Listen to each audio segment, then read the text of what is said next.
ஓம் சாய்ராம். என் அன்பு செல்லமே, என்னுடைய அழகான தங்கமே, வாழ்வில் நீ சுமந்து கொண்டு இருக்கும் கஷ்டங்கள் நஷ்டங்கள் அனைத்தும் போக போகும் நேரம் இது. உன்னுடைய வாழ்வில் நீ எவ்வளவுதான் கஷ்டப்பட்டாலும் யாரும் உனக்கு எப்பொழுதும் எந்த உதவிகளையும் செய்யப்போவது கிடையாது. அதனால் நீ யாரையும் நினைத்து கவலைப்பட வேண்டாம். உன்னுடைய வாழ்வில் இன்பத்தையும் துன்பத்தையும் அனைத்து விஷயங்களையும் நானே சரியான நேரத்தில் உன்னுடைய வாழ்க்கையில் கொண்டு வந்து சேர்ப்பேன். எது உனக்கு பிடித்திருக்கிறதோ அதை என்னிடம் நீ தாராளமாக சொல்லலாம். இந்த விஷயம் இந்த காரணத்திற்காக எனக்கு பிடித்திருக்கிறது, எனக்கு இதை செய்து தாருங்கள் என்று சொல்லலாம். ஆனால் அதற்காக அதே விஷயத்தை போட்டு குழப்பிக்கொண்டு மனதில் ஏகப்பட்ட காயங்களோடு இருக்க வேண்டும் என்ற அவசியம் கிடையாது. நம்பிக்கை என்ற ஒன்று தெய்வத்திற்குள், அதாவது தெய்வத்தின் மீது நம்பிக்கை என்ற ஒன்று உன்னுடைய மனதில் இருந்தால் நிச்சயமாக நீ ஒன்றே ஒன்று செய்வாய். அது என்ன தெரியுமா? அமைதியாக இருப்பது. அமைதி என்பது அவ்வளவு சுலபத்தில் யாருக்கும் வராது. அப்படியே ஒரு நபருக்கு வருகிறது என்றால் அவன் தெய்வத்தை நம்புகிறான் என்று அர்த்தம். எவ்வளவோ பெரிய போராட்டங்களே வந்தாலும் சரி, அந்த போராட்டங்களிலும் அமைதியாக இருப்பவன் வெற்றியாளன். அது எப்படி? அவன் தெய்வத்தை நம்பிவிட்டான், அதனால் அவன் வெற்றியாளன். நீ எப்படி இருக்க போகிறாய்? கவலை என்று எப்பொழுதும் கலங்கிக் கொண்டு இருக்க போகிறாயா? இல்லை தெய்வத்தின் காலடியில் போட்டுவிட்டோம் என்பதற்காக எப்பொழுதும் எல்லா நாளும் புலம்பிக் கொண்டு எப்பொழுதும் வாழ்க்கையில் நிம்மதி இல்லாமல் இருக்க போகிறாயா? தெய்வத்தை நம்புபவன் ஜெயிப்பான். அவன் அடைய வேண்டிய இலக்கை அவன் அடைவான். அதுவே தெய்வத்தை நம்பாதவன் வாழ்வில் நிலை தடுமாறியே நிற்பான். ஏனென்றால் நான் செய்யும் விஷயங்கள், அதாவது தெய்வங்கள் அவனுக்காக செய்யும் விஷயங்களை கூட தட்டிவிடுவான். அது மட்டும் அல்லாமல் வாழ்வில் நிலையான ஒன்றை தெய்வம் தருமென்று காத்திருப்பான். இதுதான் நம்பிக்கை இருப்பவனுக்கும் நம்பிக்கை இல்லாதவனுக்கும் ஆன வாழ்க்கை. சிலருடைய வாழ்க்கையை நீ உற்றுப்பார். எவ்வளவு கஷ்டம் வந்தாலும் தெய்வத்தை நம்புவார்கள். அதுவே சிலருடைய வாழ்க்கையை பார், கஷ்டமே இருக்காது, தெய்வத்தை நம்பவும் மாட்டார்கள். ஆனால் கடைசியில் தன்னந்தனியாக நின்று தவித்து கொண்டிருப்பார்கள். தெய்வத்தை நம்புபவன் இன்று மட்டுமல்ல என்றுமே ஜெயிக்கிறான். என்றுமே வாழ்க்கையில் நிரந்தரமான சந்தோஷத்தை பெறுகிறான். உனக்கு ஒரு விஷயத்தை சொல்கிறேன், நன்றாக கேட்டுக்கொள். ஒரு புதிய காரியத்தில் அடியெடுத்து வைக்க போகிறாயோ, இல்லை ஏதாவது ஒரு விஷயத்திற்கு, ஒரு விசேஷ வீட்டுக்கோ, இல்லை ஏதோ ஒரு இடத்திற்கு போகிறாயோ, முதலில் பிள்ளையார் கோவிலுக்கு போய் அங்கு சிதர் தேங்காயை உடைத்துவிட்டு போ. நீ செல்லும் காரியத்தில் வெற்றி பெறும். நீ எதற்காக கவலைப்பட வேண்டும்? எந்த ஒரு நிலைக்காக கவலைப்பட வேண்டும்? எந்த ஒரு நிலையிலும் எந்த ஒரு விஷயத்திலேயும் நீ கவலை கொள்ளவே கூடாது. என்னை பொறுத்த வரைக்கும் என்னுடைய பிள்ளைகள் என்னை நம்புவார்கள். என்னுடைய பக்தர்கள் என்னை என்றுமே நம்பி வாழ்க்கை என் கையில் ஒப்படைப்பார்கள். நீ சில சமயத்தில் நம்புகிறாய், சில சமயத்தில் நம்புவது அல்ல. அது உன்னுடைய இஷ்டம். நம்புவதும் நம்பாததும் உன்னுடைய வாழ்க்கையில் நீ செய்ய போகும் விஷயங்கள்.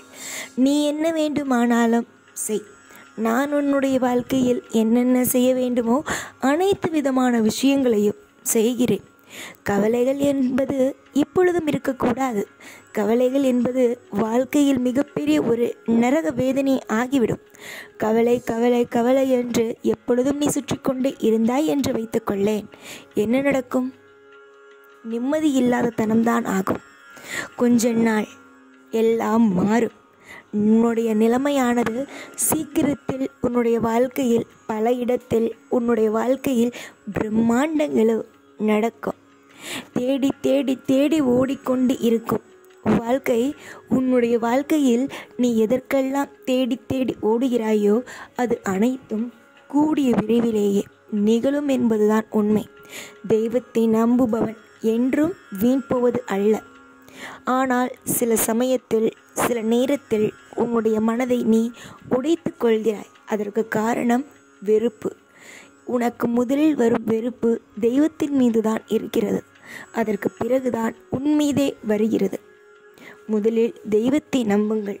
உங்களுடைய வாழ்க்கையில் நீங்கள் தெய்வம் என்ற ஒன்றை நம்பிவிட்டீர்கள். ஆனால் மற்றவற்றை எதற்குமே, எந்த ஒரு விஷயத்திற்குமே கவலைகளை பட வேண்டும், கவலைகள் அனுபவிக்க வேண்டும் என்ற அவசியம் இருக்காது.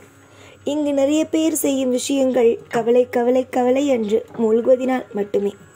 அந்த கவலை என்பது ஒரு நாள் அல்ல, ஒரு நாள் நிச்சயமாக மூழ்க வைக்கும். அந்த கவலை என்ற ஒன்றுக்குள் எப்பொழுதும் எல்லா நாளும் எப்பொழுதும் மூழ்கிக்கொண்டு தவிக்க ஆரம்பித்து விடாதீர்கள். நிதானம் கொள்ளுங்கள். அவசரம் எப்பொழுதும் வேண்டாம். நிதானம் கொள்ளுங்கள். நிதானம் கொள்ளுங்கள். எதற்கும் எப்பொழுதும் எந்த காரியத்திலேயும் உங்களுக்கும் சரி, உங்கள் குடும்பத்தில் இருப்பவர்களுக்கும் சரி, நிலை தடுமாற்றம் என்ற ஒன்று வராது.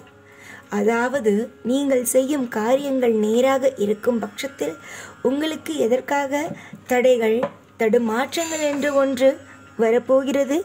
அளவுக்கு மீறிய கஷ்டங்கள் எதற்கு நீங்கள் அனுபவிக்கப் போகிறீர்கள்? நீங்கள்தான் என்னுடைய பிள்ளைகளாயிற்றே. எல்லா நேரத்திலேயும் நலங்களும் வளங்களும் கொண்ட நீங்கள் எப்படி மற்ற விஷயத்தில் தோற்று போவீர்கள்?